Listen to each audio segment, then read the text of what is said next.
하나님, 오늘도 주의 전에 나와 예배할 수 있는 은혜 주심을 진심으로 감사를 드립니다. 급변하는 시대에 한 치 앞도 내 자신의 삶을 내다볼 수 없는 이 시대에 그래도 이만큼 건강 지켜주시고 일용할 양식 주시고 잠잘 곳을 주시고 아버지께서 예배할 수 있는 은혜까지 주셔사오니 얼마나 감사합니까? 하나님, 이 시간도 고난 중에 있는 자들, 우리 성도들 가운데도 고통 중에 있는 자도 있습니다. 아버지 기억하여 주시고 성령께서 함께하여 주시길 원하오며 이 자리에 예배하는 우리의 예배를 받아 연락해 주시옵소서. 다시 오실 예수님의 이름으로 기도하옵나이다. 아멘.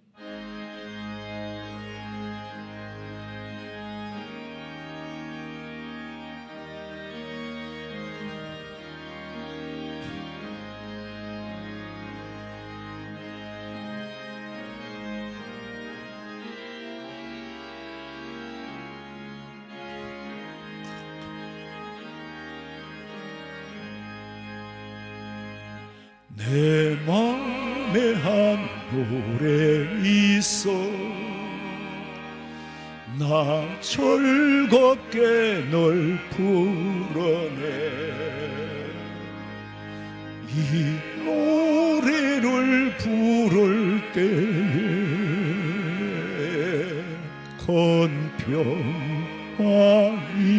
건평화임하도다. 평화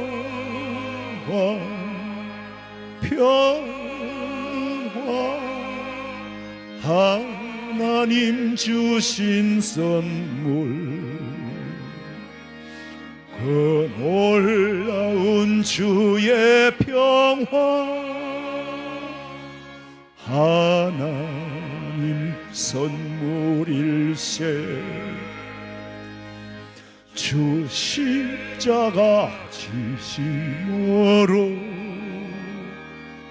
날 구원해 주셨으니 주 예수님 고난 받아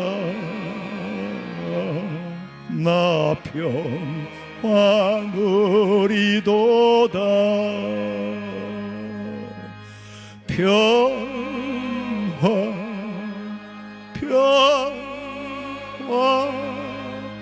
하나님 주신 선물, 그 놀라운 주의 평화 하나님 선물일세. 나 주님께 영광 돌려 참 평화가 넘치도다. 주 하나님 은혜로서 이 평화 누리도다. 평화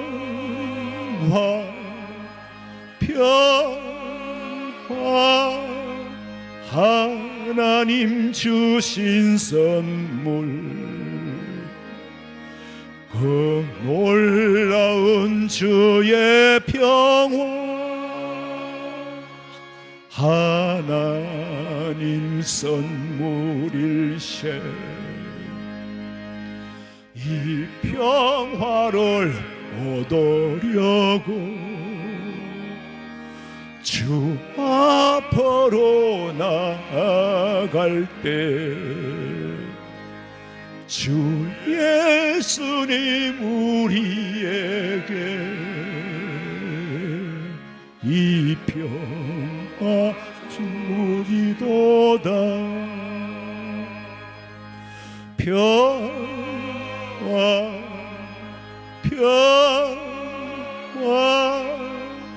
하나님 주신 선물, 그 놀라운 주의 평화 하나님 선물일세.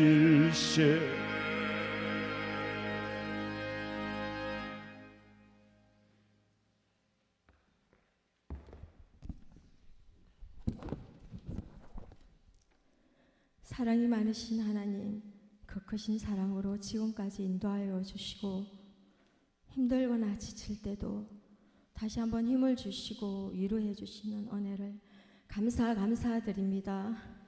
오늘 아침에도 눈을 뜨고 새로운 하루를 시작할 수 있음도 감사드리며 이 시간 예배의 자리로 나올 수 있게 하여 주심도 너무나 감사드립니다. 하지만 우리는 연약하여서 순간순간 죄 가운데 빠질 때도 많습니다. 그럴 때마다 주님의 십자가의 보혈로 우리의 죄를 정결케 하여 주옵시고 또한 건져 주시옵소서. 사랑과 은혜가 풍성하신 하나님, 이 나라를 지켜 주옵소서. 왕 되신 하나님께서 다스려 주시옵소서. 자유민주주의가 영원히 이어지며 모든 성도들이 깨어 기도하게 하옵시며 모든 악의 세력을 물리쳐 주시옵소서. 우리 교회 모든 성도들 마지막 환난 날에 오직 믿음으로 끝까지 견디어 승리하게 도와주옵소서. 우리 목사님 성령의 능력을 7배나 더하여 주옵시고 머리끝부터 발끝까지 건강 지켜 주옵시며 성령의 능력으로 말씀 전하실 때 듣는 모든 성도님들 날마다 은혜 받고 새로워지기를 간절히 바랍니다. 부교육자님들 맡은 사역 잘 감당케 도와주시고 가정과 건강을 지켜주시옵소서. 해외로 나간 선교사님들 어려움 당하지 않도록 지켜주옵소서. 이 시간 말씀 전하시는 목사님께 은혜와 능력을 더하여 주옵시고 성령님 이곳에 임재하여 주시옵소서. 정성을 다하여 준비한 마리아 성가대의 찬양을 기쁘게 받아 주옵소서. 반드시 다시 오실 예수님의 이름으로 기도드리옵나이다. 아멘.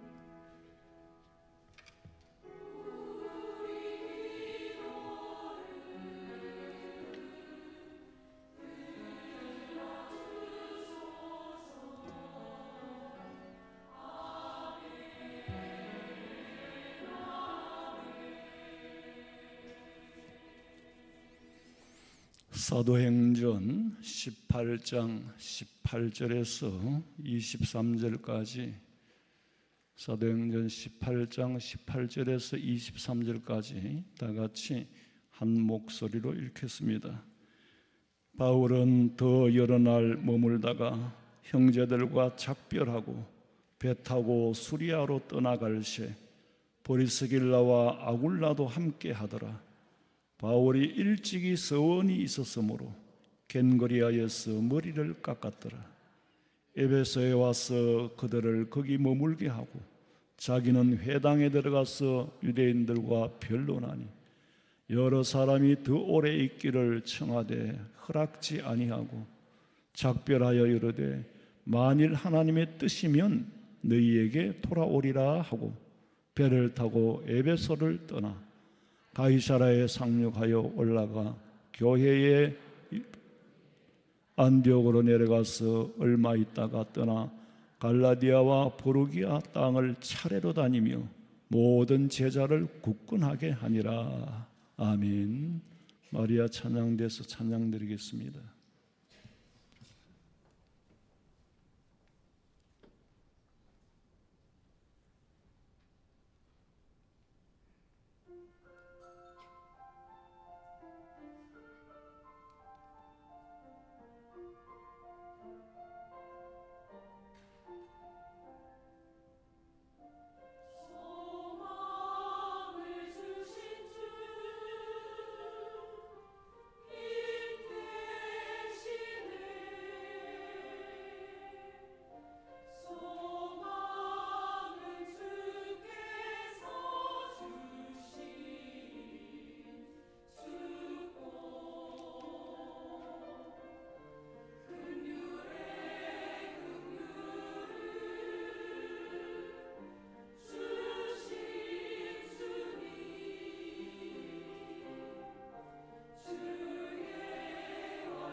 재미가 없으실런지 모르겠지만은 저는 사도행전을 읽으면 힘이 납니다.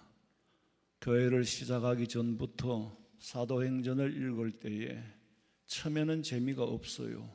근데 어떤 목적을 가지고 내가 여기서 얻어야 될 게 있고 찾아야 될 것이 있다고 생각하고 깊은 뜻을 가지고 의미를 가지고 읽으니까 초대교회, 개척교회가 바울로부터 시작된 거예요. 그래서 우리 교회는 시작할 때부터 사도행전을 떠나지 않습니다. 초대교회로 돌아가는 게 목표고 그 목표를 이루기 위해서 해마다 표를 다르게 하는데 사도행전을 벗어나지 못해요. 그리고 벗어나고 싶지 않아요. 다른 성경은 진리가 아니냐? 다 진리지요. 그러나 교회로서의 본분과 본질이 바로 바울 사상에 있다는 거. 바울이 예수님을 직접 만나도 바로 만났어요. 정확한 메시아를 만난 거예요. 그리고 바울이 다니면서 복음을 전하고 교회를 세우고, 이 성경을 읽으면 저는 굉장히 힘이 나요. 지금도 사도행전을 읽으면 막 가슴이 벌렁거려요. 그 가운데서 성령의 역사를 보기 때문에 바울이 가는 곳마다 환영받은 곳은 한 군데도 없어요. 전부 가서 복음을 전하면 남도 아닌 동족인 유대인들이 바울을 중상모략하고, 유대인들이 로마의 총독에게 고소 고발하고. 그런데 참 희한한 거는요, 그럴 때마다 누가 지켜주느냐 하면은 유대인들이 바울을 지켜주는 게 아니고 로마의 관리들이 바울을 지켜줍니다. 그 로마의 관리들은 참 덕이 있는 사람들 같아요. 어지간한 문제는 니들이 해결해라. 만약에 내가 니들이 고발하는 이 제소건에 대해서 살펴보고 죄가 있으면 내가 벌을 하겠지만은 죄가 없으면 소란만 피우게 되는 거지. 그럼 니들이 책임질 거냐? 굉장히 덕이 있는 사람들이 이따금씩 덕망이 있는 사람이 바울을 보호해 주는 거예요. 하나님께서 이방인 로마 사람을 통하여서 보호해 주는 걸 보면은 좀 인간적으로 표현하자면은 아주 대하소설이에요. 한국 교회가 아니라 이 세상에 인류의 교회가 처음 서는 날로부터 드라마를 써가는 거예요. 오늘도 그 장면의 일부분인데, 프레스길라와 아굴라 부부는 원래는 유대인이면서 이달리아라고 하면 이탈리아를 말하는 겁니다. 이탈리아 로마에 살았는데 글라우디오라는 황제가 들어섰을 때 유대인들은 다 내보내라 그랬어, 로마에서. 그래서 로마에서 못 살고 고국인 이스라엘로 돌아온 사람이 프리스길라와 아굴라 부부예요. 그들이 돌아와서 바울을 만나가지고 바울의 사역의 기초를 쌓는데 그렇게 큰 힘이 되어주고, 그것이 교회가 기초가 되어서 오늘날 2000년 후에도 지금까지 이런 역사를 이루어가는 걸 보면은 참 사람 하나가 중요하고 돕는 사람 하나가 얼마나 중요한가를 깨닫게 됩니다. 저는 우리 교회를 시작하기 전부터도 사도행전 읽으면서 언젠가는 내가 교회를 세우면 이런 교회를 만들었으면 좋겠다. 물론 진리에서는 지금 많이 떠나 있어요. 그러나 분위기만큼이라도 이런 교회를 만들었으면 좋겠다. 그리고 또 우리 성도들이나 저나 이런 박해와 핍박이 있어도 순간순간이 어려울 때마다 하나님이 도와주시고 성령이 역사하시고 사람을 통해 구해주시고 도와주시는 이 부분, 이게 드라마잖아요. 이런 교회가 됐으면 좋겠다, 그런 생각을 하고, 근데 하나님이 그렇게 기도하니까 교회 역사가 그렇게 시작되고, 그렇게 교회를 사랑하고 희생하고 돕는 성도들이 있어서 교회가 여기까지 오게 된 거예요. 하나님은 꼭 사람을 통하여서 사람을 들어서 사용하시는 거예요. 때를 따라서 돕는 은혜를 주시고, 이때는 이런 사람을 필요로 하고 저 때는 저런 사람을 필요로 하고, 필요로 쓰임받는 사람들이 많은 교회가, 그 교회가 건강한 교회가 되거든요. 사탄에게 쓰임받는 사람이 많으면 교회가 안 돼요. 그래도 얼마나 감사한지. 이렇게 바울을 도왔던 브리스길라 아굴라 부부는 바울이 수리아와 겐그리아 에베소로 갈 때도 따라갑니다. 또 때로는 로마로 간다는 소식을 듣고는 미리 로마에 가서 사역을 준비해 주는 그런 부부였어요. 제가 이 부부를 보면서 이 성경을 읽으면서 드는 생각은, 사람들이 하나님의 교회를 사랑한다, 충성한다, 영광을 위한다. 그런데 정작 구체적인 방법을 모르고 있지는 않는가? 구체적으로 내가 교회를 사랑하고 하나님의 영광을 위하는 게 어떤 일인지를 알고 해야 되는데 그걸 모르는 경우가 있단 말이에요. 우리가 자식을 사랑하든지 남을 사랑하는 것도 마찬가지예요. 모르고 사랑하면은 사랑받는 사람에게는 괴로움이 되는 거예요. 우리가 하나님을 알고 뭐가 진짜 충성인지 뭐가 진짜 봉사인지를 알고 하면은 피차 유익이 되는데, 모르고 하면은 시험에 들거나 교회도 덕이 안 되고 본인도 결국 시험에 들고 지쳐서 쓰러지게 되는 거예요. 그러다가 나중에는 섭섭하다 그러고, 나는 너를 어떻게 키우고 어떻게 사랑했는데, 나는 당신을 얼마나 어떻게 사랑했는데, 돌아오는 건 섭섭함이라는 거예요. 그 왜 섭섭함이 돌아올까?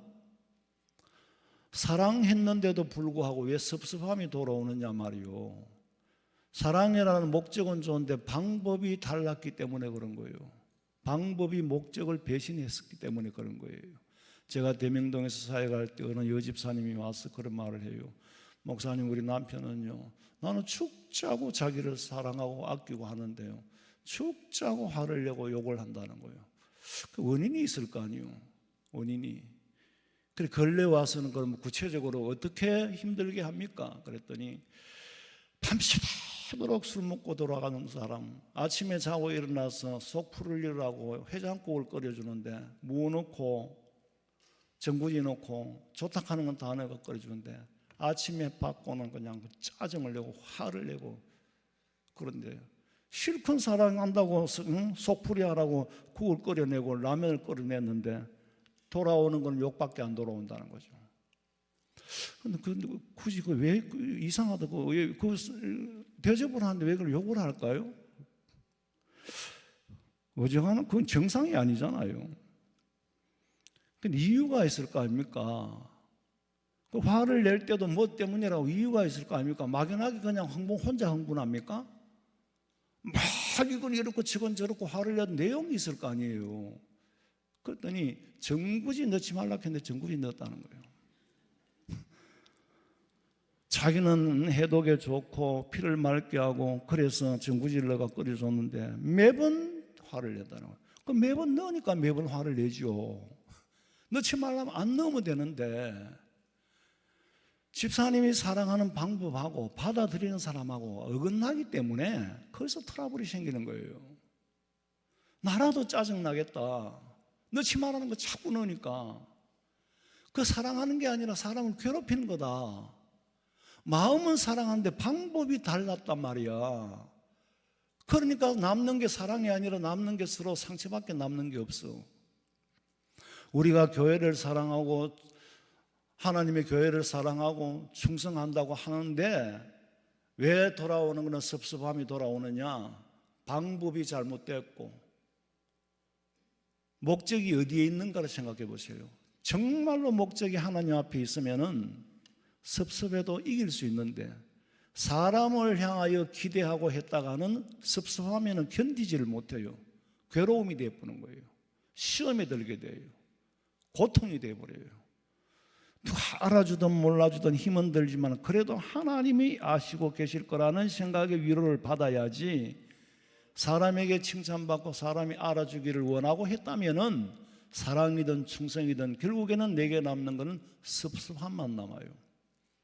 제일 섭섭한 대상은 목사겠죠? 목사님이 나를 몰라주고. 누구겠어요? 목사지. 그 스스로 시험에 들고 그런단 말이에요.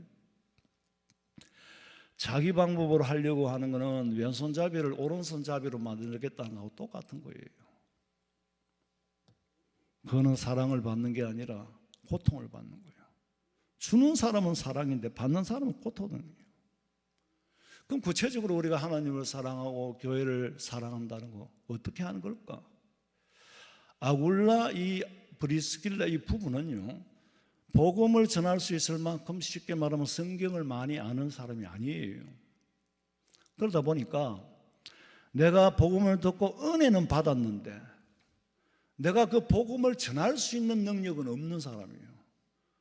그러니까 바울을 만나가지고 천막 치는 일을 같이 하면서 보니까 바울 선생님은 복음을 전하는데 전문가거든.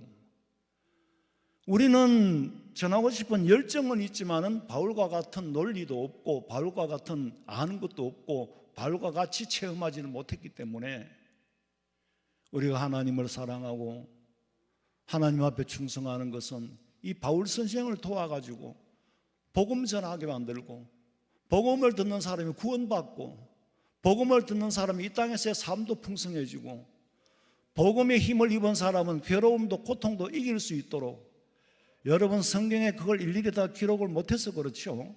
실로 복음보다 더 큰 선물이 어디 있습니까? 복음은 진리잖아요. 이거는 누구에게나 필요한 거예요.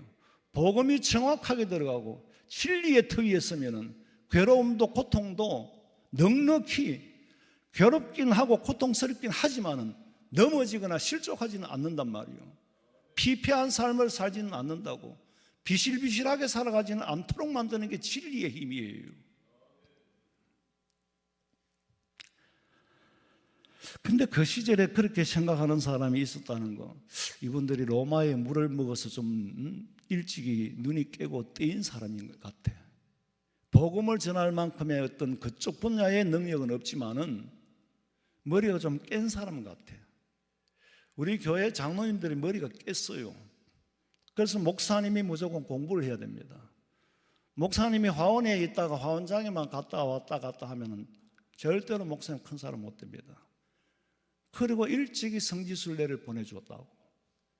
처음에는 제가 부목사로 있을 때에 목사님이 갔다 오셔야 됩니다. 그래가 19박 21일을 순례를 하고, 그때는 뭐가 뭔지도 모르겠어요. 막 사진 찍고 막 녹음기 들고 뭐 메모하고 뭐 사진을 어디서 찍은지도 모르겠어. 나중에 정신없이 갔는데 그 마당에서 대문을 바라보고 온 거예요. 두 번째 가니까 이제 대문이 열려 보이고 마당이 보이더라고. 세 번째 가면은 이제 안방이 보이는 거예요. 뭐 성지순례 하면은 여러분 뭐 이스라엘이 성지순례인 줄 아는데 신약의 성지와 구약의 성지는 달라요. 유럽 전체, 중동 전체가 다 성지입니다. 그쪽이 다 기독교 활동 무대예요. 좌우간 이 브리스길라와 아굴라 부부 같은 분이 우리 교회도 있었단 말이에요. 제가 부목사 때 그 교회도 있었고, 그분들은 우리 개척할 때 함께 하신 장로님, 농사지어 가지고 교회 부식을 다 됐잖아요. 또 그 외에 장로님들도 좌우간 목사님이 눈을 떠야지 목사님이 이상은 교회가 못 자란다는 걸 알고 계시는 분들이에요. 우리 참 박장로님, 나장로님 앞에 추장 굉장히 눈이 떠인 분들이에요. 박장로님. 그때는 그 시절에는 그랬어요. 그 이후로는 제가 별로 못 갔는데, 어쨌거나 이 바울에게는 브리스길라와 아굴라 이 부부가 대단한 사람이에요. 근데 어떤 사람은 그래요. 목회자는 무조건 가난해야 되는데, 가난해야 목회자라는 거예요. 근데 그건 어디서 배웠고 어디서 온 발상인지는 모르겠는데, 목회자는요, 복음 전하는 사람이지 가난을 상징적으로 이겨내는 모습을 보여주기 위해서 있는 존재가 아니에요. 그렇잖아요? 가난한 모습을 이겨내는 걸 보여주기 위해서 있는 존재가 아니에요. 근데 목사는 가난해야 되고, 제가 부목사 때 그랬어요. 딴 사람이 5만 원을 받아서, 만약에 5만 원을 받아서 살면은 목사님은 3만 원 받아도 살아야 되는 거 아닙니까? 그러더라고. 참 발상 자체가 이상하게 어디서 배운지 모르겠어요. 바울은 가난을 보이기 위해서 사역하는 게 아니에요. 가난을 어떻게 이겨내는가를 보이기 위해서 사역한 사람이 아니에요. 사역을 하다 보니까 가난이 따라온 거지. 그래서 천막 공장에 일을 하게 되고, 그걸 본 브리스길라 부부는 이 사람은 여기 공장에서 일해야 될 사람이 아니고 전적으로 복음을 전해야 될 사람이구나. 이분은 복음을 전하고 우리는 이분의 생활을 책임지는 사람. 그래서 균형을 잡아서 육신의 양식은 책임지겠다는 거예요. 사람이 복음을 전하다 보니까 가난은 따라온 거지. 복음의 사명을 가진 사람은 가난해도 그 복음을 전해야 되겠다는 일념 때문에 가난을 이겨내는 것뿐입니다. 가난을 참아내는 것뿐이지, 가난한 모습을 보여야 본이 되고, 그 가난한 모습이 어떻게 본입니까? 가난한 모습이 본이면 빈민촌에 데리고 가야지요. 그렇잖아요? 빈민촌에 데리고 가면 빈민들은 다 못 살아도 이기고 견뎌내고 살아요. 그걸 보여줘야지. 목회자가 아무리 가난해도 그들처럼 물론 그들처럼 가난해 본 적도 있어요. 뭐 병원에도 못 가고 뭐 양식도 떨어지고 하면 그보다 나을 게 하나도 없잖아요. 그러나 그거는 내가 복음 전하다 보니까 따라오는 고통은 내가 감내할 뿐이지, 남이 가난하게 해야 된다, 그거는 그런 굴레를 뒤집어 씌우면 안 되지요. 복음 전하는 사람은 복음 전하는 게 본연이지 구제 사업하는 사람도 아니에요. 선교사는요, 구제하는 사람이 아니에요. 복음 전하는 사람입니다. 우리 박장님 여기 계시지만은 가끔씩 잘 알아서 하시잖아요. 우리 선교사님한테도 그래요. 우리는 구제가 목적이 아닙니다. 교육도 목적이 아닙니다. 그는 도구로 사용될 뿐이지 궁극적으로는 항상 속에는 내가 복음을 전해야 되겠다는 거. 빵을 주면서도 속에는 복음 전하기 위해서 줘야 되고, 떡을 주면서도 복음 전하기 위해서 줘야 된다는 생각을 해야지, 구제로 끝나면 그건 자선단체지, 그거는 선교가 아니거든요. 아니, 서울에서 어떤 목사님이 뭐 어디서 전부 이제 돈을 이제 후원을 받죠. 받아가지고 밥을 해가지고 밥 퍼주는 사람이 되니까 사람들이 저 사람이야말로 목사라는 거예요. 목사가 저런 구제 사업을 하고 저런 선한 사업을 해야지. 그런 거 안 하고 복음만 전한다? 저건 가짜라는 거예요. 옳은 목사는 저런 사람, 길거리에서 밥 퍼주는 사람이 목사래요. 옳은 목사는 거기서 밥 퍼주는 거 안 합니다. 남을 시키지요. 자기는 그 시간에 복음 연구하고 말씀 연구하고 기도하고 복음을 전할 준비를 해야 돼요. 길거리에서 몸으로 밥 퍼주는 게 그게 목사가 할 일이 아닙니다. 분야가 다르잖아요. 아니, 제가 어느 교회 목사님 그러더라. 사모님하고 토요일 날 장 보러 간다고, 주일날 밥 먹을 장 보러.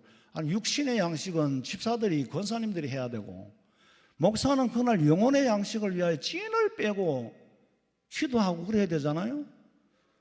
그러면 목사님이 그러면 사모님하고 토요일 날 장 보러 다니면 그게 더 진짜 목사고, 아니고 방 안에 목양실에 들 앉아 있고 집사람들 시키면은 그건 악한 목사고 그래요?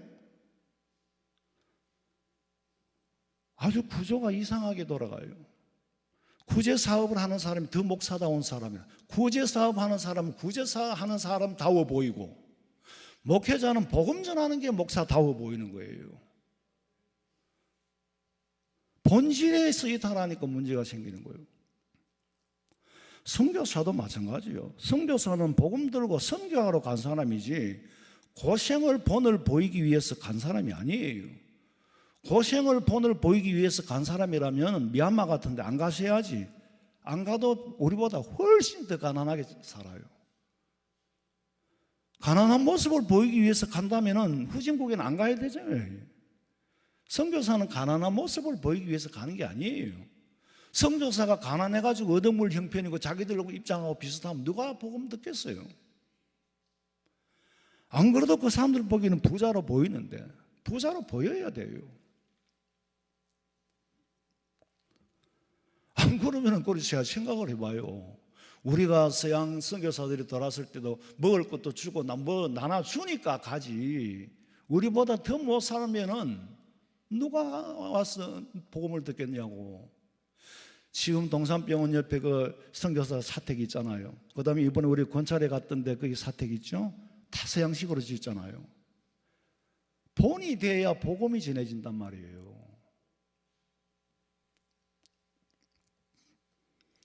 예수 믿는다면서 우리보다 더 가난하게 사네? 그러면 권위가 쓰겠습니까? 선교사나 목사는 가난해도 가난을 이겨내는 사람이 스스로 돼야지 남이 가난을 뒤집어 씌워서는 안 되고 가난한 모습을 보이기 위해서 있는 존재는 아니라는 거예요.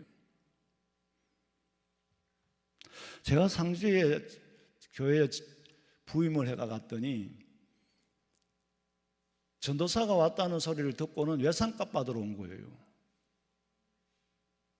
외상을 지어놓고 간 전도사는 도망가고 없고, 그 사람들이 알기에는 뭐 단 세 사람이 오면 세 사람이 갚아야 되는 줄로 알고 찾아왔는지 모르지만은 외상값 받으러 온 거예요.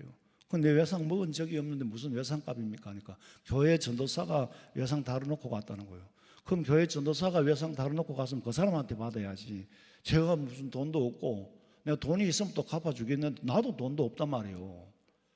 나도 하나도 없는데. 그랬더니 아주 막 욕을 하는 거예요. 전도사 하는 게 와가지고 외상 다뤄놓고 도망갔다고. 그럼 덕이 되겠어요? 그럼 그런데 복음이 전해지겠냐고. 전도가 안 돼요. 뭐 그 전도사님 계실 때나 제가 갔을 때는 변한 거 아무것도 없어요. 그러나 절대로 저 사람들 앞에 가난한 모습은 보여서는 안 되겠구나.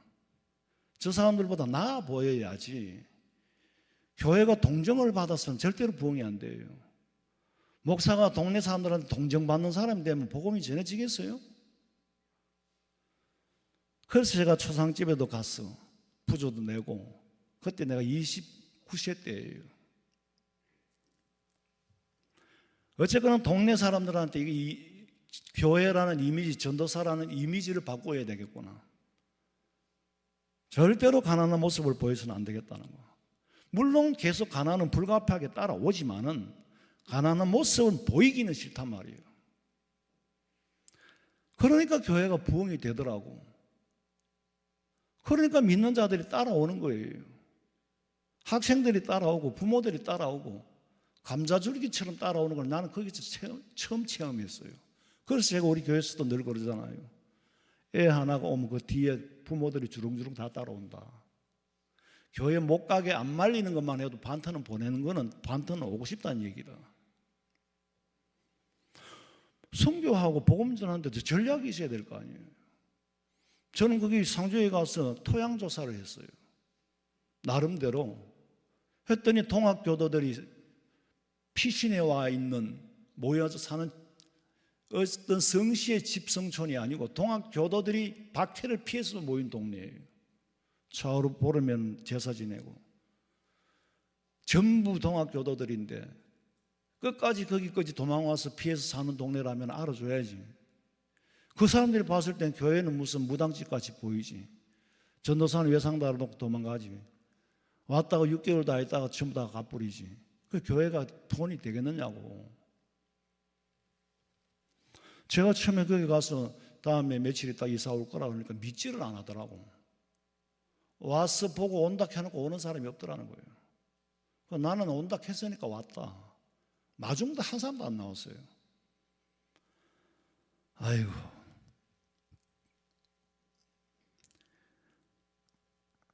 브리스길라 부부는 직접 복음을 우리가 전할 수는 없지만은 복음 전하는 사람을 복음 전하게 만들어주는 역할을 하는 것도 역시 이것도 하나님 사랑이고 이것이 하나님 앞에 충성인 줄 알고 한 거예요. 우리는 죽도록 뒷바라지에도 알아주는 사람도 없고 그런 거 생각 안 한 사람이라는 거지. 어떤 분은요 평생 사업하고 돈 벌어가지고 돋보기 끼고 신학교에 와서 공부해가지고 목사 되겠다고 하는데 아니 재물 얻을 능을 받아가지고 돈이 있으면 그만 물질로 뒷바라지하는 역할을 해야지.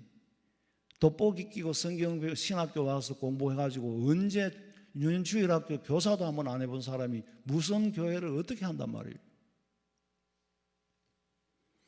목사는 주일학교를 자기가 댕겨봤고 주일학교를 자기가 지도해보고 그 속성을 알아야 하는 거예요. 사장이 되려고 그러면 마당부터 설 줄 알아야 돼요. 안 해보거나 시키면 힘이 없어요. 그런 분들이 하는 말이 모세는 80에 부름받았다는 거예요. 말릴 수도 없어요. 어쨌거나 주의 일을 하겠다고 나서는데 그거다가 나이가 너무 많아서 있고 적고 하면은 제가 대마귀가 되고 말 거니까. 아니 지금은 모세처럼 120세를 살 수도 없고요. 모세는 당시에는 80세는 중년입니다. 그리고 모세는 목회자는 아니지만은 이스라엘의 지도자로서 왕궁에서 40년 동안 배웠어요. 광야 40년을 위하여서 광야에서 40년 동안 훈련받은 사람이에요. 광야의 속성을 40년 배운 사람이에요. 그래서 이스라엘 백성들을 이끌고 나와서 40년 광야 생활을 했잖아요. 광야에 나와가 백성들을 데리고 나와가 광야 생활을 안 해본 지도자가 어떻게 인도를 하겠어요? 당장 나오니까 물이 없으니까 물이 없다고 돌로 쳐 죽이려고 그러고. 광야의 속성을 아는 사람이에요. 저는 우리 성도들이 참 제가 오늘도 너무 마음이 무거워. 마음이 막 무겁고 막 애기가 또 아파가지고 막 수술 받아야 되고 막 이런 게 굉장히 마음이 막 무거워요. 무거운데 뭐 그뿐 아니라 온 몸을 다 갖고 있잖아요. 자, 우리 성도들 가운데 머리 아픈 사람 만성두통도 있어요. 그럼 저도 만성두통이다. 눈 아픈 사람, 귀 아픈 사람, 코 아픈 사람, 입 아픈 사람, 허리 아픈 사람, 어깨 아픈 사람, 그 다음에 내장기관에 다 합하면 한 개도 안 아픈 데가 없어요. 우리 교회가 예수님이 머리 우리가 지체잖아요. 그럼 어느 한 군데 안 아픈 데가 없어요. 그러니까 저도 만신창인 거예요. 그러니까 하나님 너무 마음이 아파. 아이고. 그럴 때는 내가 그만 만병통치할 수 있는 의사가 돼가지고 내가 직접 병 고쳐주면 좋겠어. 그렇다고 지금 이 나이에 의사 되겠다고 돋보기 끼고 공부하면 돌팔이밖에 더 되겠어요? 다 제 나름대로 하나님이 각기 주신 분깃이 있고 몫이 따로 있어요. 할 일이 따로 있어요. 아유, 병 고치고 싶다고 했고 내가 이과대학에 가서 공부를 하는 둥 마는 둥 하고 복음 전해야 되겠다 싶어 교회 와서 말씀 준비도 연구도 하는 둥 마는 둥 그러면 죽도 밥도 안 되는 거예요. 각각 자기 위치에서. 그러니까 바울이 그러잖아요. 다 선생이냐 다 사도냐? 그렇지 않잖아. 그리스도는 머리고 우리는 그 지체예요. 머리가 지시하는 대로 움직이는 지체란 말이에요. 그것만 잘 되면 교회는 틀림없이 건강하고 부흥하게 돼 있어요. 주일학교도 안 다녀보고 교사도 안 해보고 전도사도 안 해본 사람이 개척을 해서 담임 목사가 되겠다니까 그만 자기 할 일을 하면 좋겠어. 브리스길라와 아굴라 부부처럼. 돈만 가지고 교회를 짓는다고 되나요? 이쪽에 나가다가 어느 한 군데는 제가 아버지가 교회를 지어줬다 하더라고. 아버지가 교회 지어준다고 하면 되나 그게? 안 되지 당연히.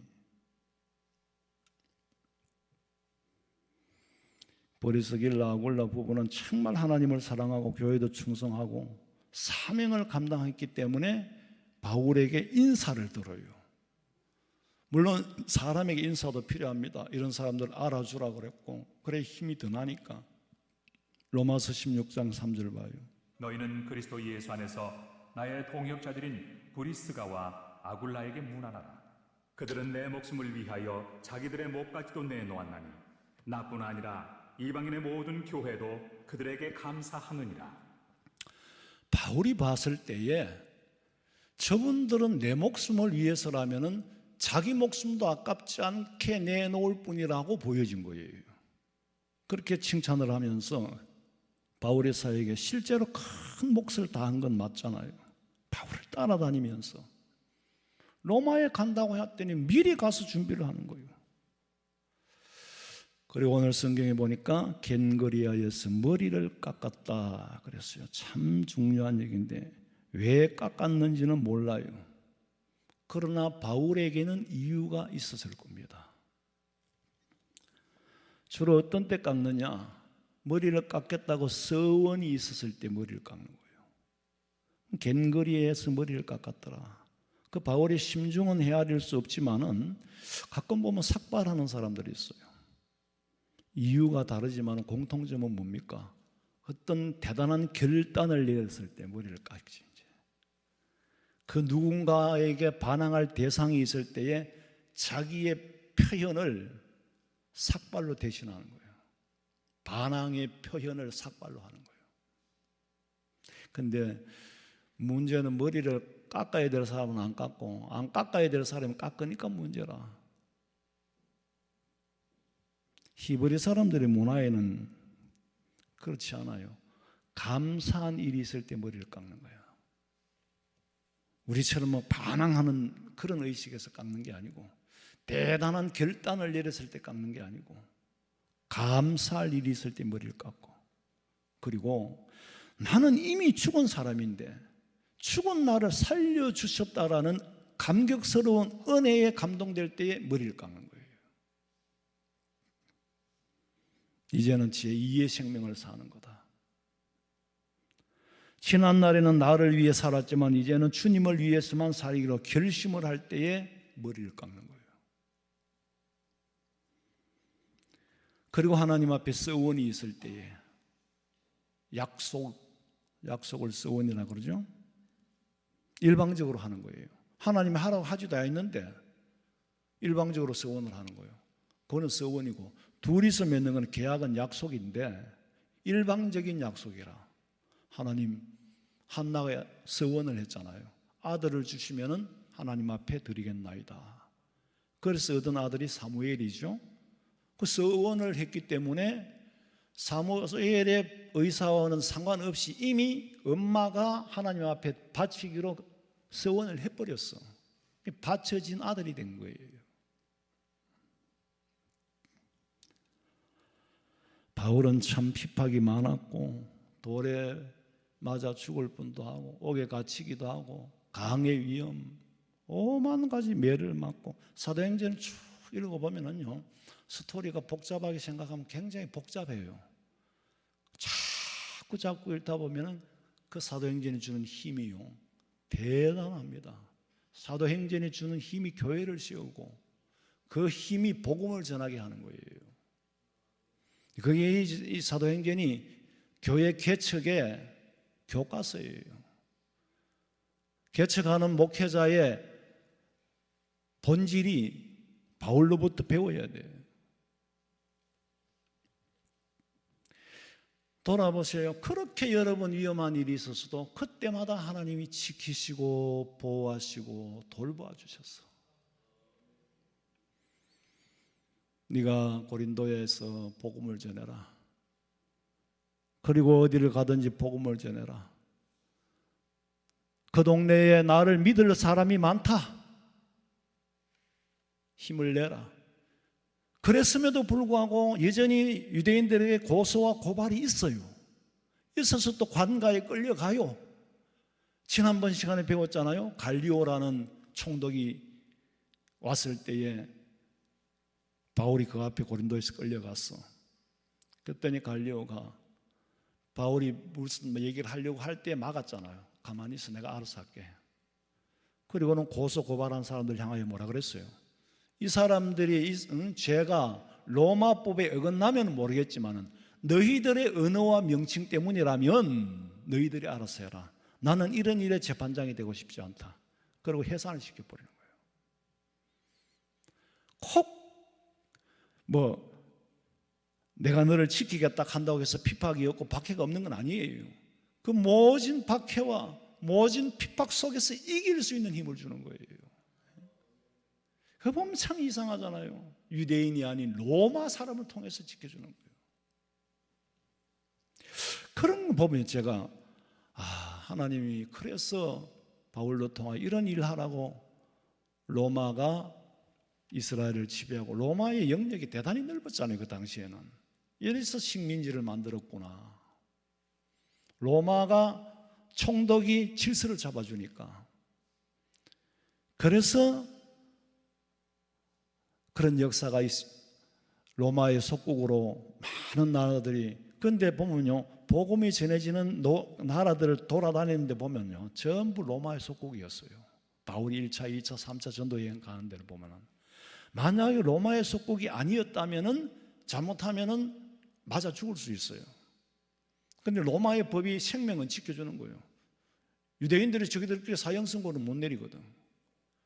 그런 걸 깊이 연구해 보면 정말 하나님의 섭리는 오묘하고 신묘막측한 거예요.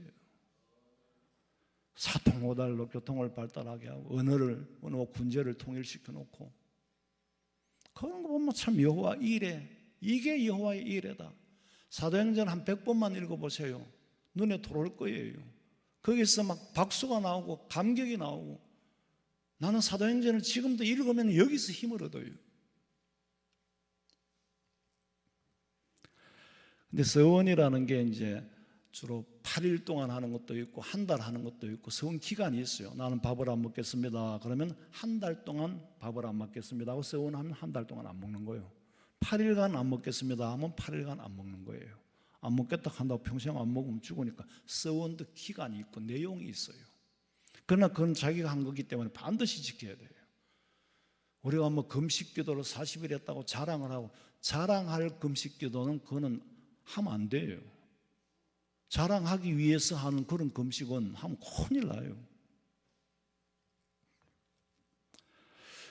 옛날에 스탈린의 딸이 미국으로 망명을 했는데, 스탈린 정권이 무너지고 동상도 무너뜨리고 그 딸이 미국으로 망명을 했어요.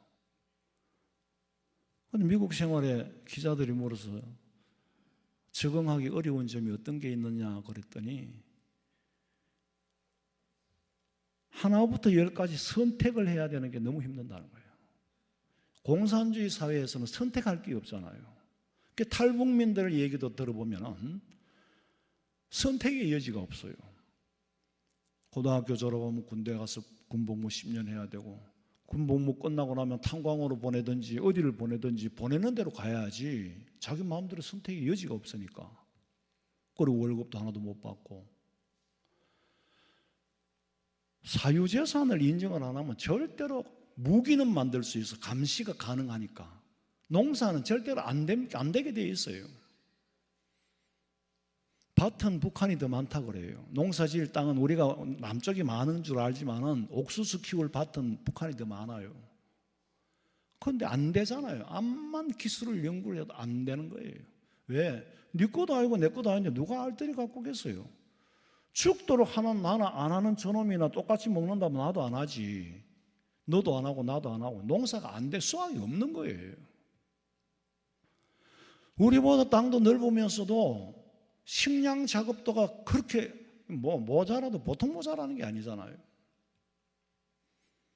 인간의 근본을 모르고 인간의 속성을 모르니까, 인간의 속성은 성경을 통해서 아는데 인간의 속성을 모르고 무대포 공산주의 무슨 짐승들 세계에 논리를 대입을 시킨 게 공산주의고 하나님은 없다 그러고, 그러니까 안 될 수밖에. 탈북민들이 와서 그런 말을 해요. 제일 힘드는 게 선택이라는 거예요. 하고 싶은 건 너무 많고 할 수 있는 건 너무 많은데 다는 못하잖아. 어느 걸 선택을 해야 될까? 그게 갈등이라는 거예요. 여러분 보세요. 옷이 단벌인 사람은요 갈등할 게 없어요. 근데 옷이 열어버린 사람은 입을 때마다 갈등하는 거예요. 옷이 천지인데 입고 나갈 게 없대. 옷이 천지인데 입고 나갈 게 없다는 거예요.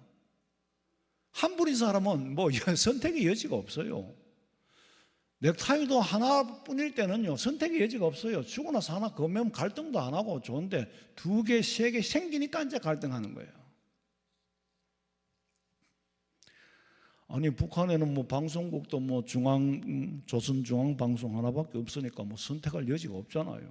근데 우리 남한에는요, 아이고 나는 KBS, MBC, SBS 그다음에 교육방송 4개만 알았어요. 근데 어느 날 보니까요, 뭐 MBN, 뭐 YTN 그거 말고도 채널이 900번이 나오더라고. 우리 텔레비전은 고급이라 900까지 나오는데 그래 안 나와요, 안 집사님은? 채널이 900번이라니까. 근데 어떤 집에는 우리는 텔레비를 둘 다 잘 안 보니까 그런데 어떤 집에는 이거 보자 저거 보자 하다가서는 채널이 많으니까 싸우는 거야. 하나밖에 없으면 싸울 게 없어요. 싸우다가 안 되니까 안방에 하나 들르고 거실에 하나 더 따로 보는 거예요. 요새는 따로도 안 봐요. 유튜브 보면 쳐다보지. 요새 텔레비 보는 촌스러운 사람 있나? 하여튼 900개가 나오니까 사람이 갈등 생기지. 우리 예수 믿는 사람은 선택을 해야 돼요. 바울은 지금 머리를 깎는다는 것은 죽음과 순교를 선택한 겁니다. 이미 나는 죽은 사람이라는 것이, 이미 나는 순교한 사람이라는 것이. 그래서 내가 살아있으면 다시 오겠다고 말합니다. 오늘 본문에 살아있으면이라는 말이 순교당하지 않고 나는 순교당할 각오하고 내 몸을 다 바쳤는데 그래도 살아있으면 돌아올 거다. 그럼 막 붙들고 그러잖아요. 가지 말라고. 근데 붙들었지만은 그 동네만 머물 수 없으니까 또 다른 데로 이제 이사를 가는 거예요. 그리고 19절에 보니까 에베소에 와서 그들을 거기 머물게 하고 자기는 회당에 들어가서 유대인들과 변론하니. 왜 사람들을 주고 자기 혼자만 회당에 들어갔느냐? 요즘에 소수대네라는 사건이 있었잖아요. 회당장 소수대네가 돌에 맞아가 막 죽을 뻔했는 거예요. 그러니까 바울은 브리스길라와 아굴라 부부는 내가 들어가는 회당에는 들어오지 말라는 거예요. 왜? 무슨 위험이 도사리고 있을지 모르니까 밖에 두고, 나는 어차피 목숨을 내놓은 사람이니까 들어가서 맞아 죽어도 상관없는데 당신들까지 희생시키고 싶지는 않았다는 거예요.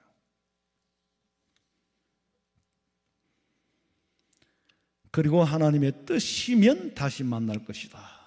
이 말은 살아있다면은 다시 만날 거다. 왜? 이미 나는 헌신된 몸이기 때문에, 드려진 몸인데 하나님이 살려두면 살아서 다시 만날 거고, 순교하면 그걸로 끝났다. 언제 순교할지 모르니까. 순교의 기회가 주어지지 아니하면은 내가 살아있으면 다시 돌아올 거다. 그만큼 결심을 하고 시작한 사람이에요. 저는 늘 말씀드리지만 순교지에 가면은요, 너무 마음이 엄숙해지고 너무 막 부끄럽고 마음이 아프고 너무 힘들어요.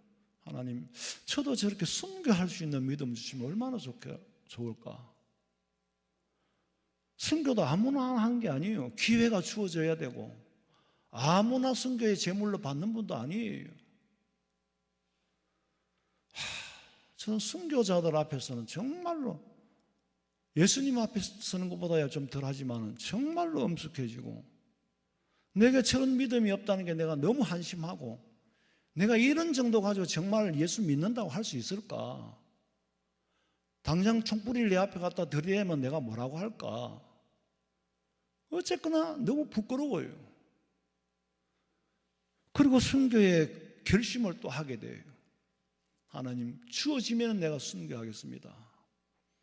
그걸 위해서 태어난 사람이고 그거 다 하면 가야 될 사람이지, 더 이상 살아야 될 이유가 없고 남아있을 이유가 없다니까. 아니, 젊어서도 순교를 하면 그걸로서 그 일, 주의 일을 다 끝내는 거잖아요. 우리는 이 땅에 사는 건요, 내 육을 위해서 사는 게 아닙니다. 성경이 그러잖아요. 육을 위하여 심는 자는 육으로 거둘 거고 썩어질 걸 거둘 거고 영을 심는 자는 영으로 거둔다 그랬어요. 우리는 이 땅에 광야에 올 때부터 사명을 가지고 왔어요. 그 사명 감당하면 젊어서 죽든 늙어서 죽든 순교를 당하든 아무 상관없어요. 다만 이제 늙어서 죽지도 않고 살지도 않고 고생할까 봐 그게 걱정이지, 죽는 거는 걱정하지 않잖아요. 우리는 예수 믿는 사람 누가 죽는 걸 걱정을 해요? 죽는 사람이 복인데 초상집에 가는 것이 잔치집에 가는 것보다 낫고 죽는 날이 출생하는 날보다 낫다고 성경에 기록해 놨잖아요. 그 삶이 내 삶이 돼야 되잖아요. 사람들은 뭐 쉽게 주의 뜻이면 하지만은, 주의 뜻이면은 순교도 각오해야 주의 뜻이면이라는 말을 할 수가 있어요. 함부로 주의 뜻이면 그렇게 말하면 안 되지. 자기 생명까지 깨끗하게 해결해 놨어. 다 정리해 놓고 그렇게 나머지를 사는 게 인생이라는 거예요. 우리 성도들은 오늘도 우리는 지금 나머지를 살고 있다고 생각해야 돼요. 나머지를 산다고 생각하고 살아야 하루하루 감사하며 살 수 있고 주님 보시기에 합당한 삶을 살 수가 있단 말이에요. 우리는 이만큼이라도 살았으니까 오늘 여기 보니까 10살 미만은 없네요. 10년 살아서 많이 사는 거예요. 20년 살아도 많이 사는 거고, 죽는 날이 출생한 날보다 낫다 그랬는데, 여러분 죽음 두려워하지 마시고 사는 게 두려워요. 사는 게 두렵잖아요. 이 세상이 어지럽고 시끄러우니까 막 멀미가 나고 막 그러잖아요. 그러나 우리는 어떤 풍파 속에서도 오직 십자가 붙잡고 암만 세상이 좋아도 100년을 못 살아. 오늘 밤에 주님 앞에 선다 해도 부끄러움이 없는 구원 받으시기를 주님의 이름으로 축원합니다. 살아계신 하나님, 우리는 날마다 내 자신을 말씀으로 가꾸고 내 양심을 말씀으로 가꾸고 성령 하나님께서 내 속에 임재하시어서 성령께서 생각하게 하시고 성령께서 말하게 하시고 성령께서 행동하게 하심을 따라 살도록 믿음 주시옵소서. 다시 오실 예수님의 이름으로 기도하옵나이다. 아멘.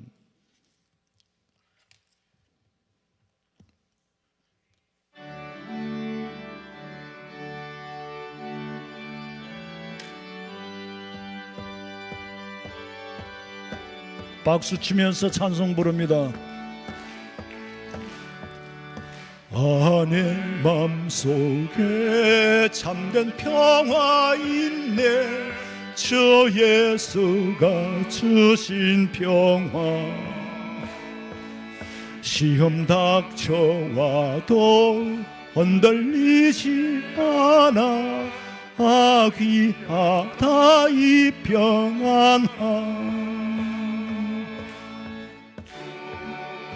항상 계셔 내 맘속에. 주가 항상 계셔. 기보다 주 나의 맘에 계셔. 위로하시네. 어찌 내가 주를 떠나 살까. 이 귀한 평화 내가 바꿔보니 내 슬픔이 사라지고 마음의 기쁨 넘쳐 주를 찬양하네. 평화의 임금 예수. 주가 항상 계셔 내 맘속에. 주가 항상 계셔. 기보다 주 나의 맘에 계셔. 위로하시네. 어찌 내가 주를 떠나 살까.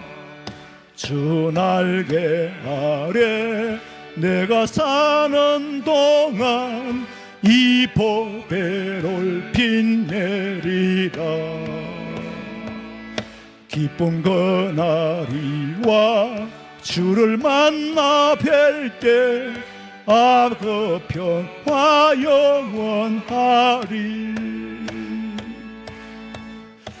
주가 항상 계셔 내 맘속에. 주가 항상 계셔. 기보다 주 나의 맘에 계셔. 위로하시네. 어찌 내가 주를 떠나 살까. 예물 드렸습니다. 감사한금 기도드리겠습니다. 하나님, 오늘 하루 산 것도 덤인 줄 알고 감사합니다. 예물을 드린 손길들이 무슨 일 때문에 감사한지는 모르겠지만은 주님 범사에 모든 일에 감사하라고 하셨기에 그 범사가 마음에 새겨져 감사한 줄로 알고 날마다 감사에 감사가 더하기를 원하오니 아버지 들어주시옵소서. 오늘 우리의 예배가 아버지 앞에 연락된 줄로 믿고 날마다 하나님 보시기에 부끄럽지 않는 삶을 정리해가며 살아갈 수 있도록 말세 마지막 때 사는 믿음의 사람들인 줄로 알고 정체와 신분과 때를 분별하고 믿음 준비하게 하여 주시옵소서. 다시 오실 예수님의 이름으로 기도하옵나이다. 아멘. 지금은 우리 주 예수 그리스도의 은혜와 하나님 우리 아버지의 그 놀라우신 사랑과 성령의 위로하심과 교통하심이 날마다 감사하며 살아가기를 소망하는 하나님의 귀한 백성들과 우리 성도들의 가정과 직장과 사업장 위에 지금으로부터 영원토록 함께 있을지어다. 아멘. 아버지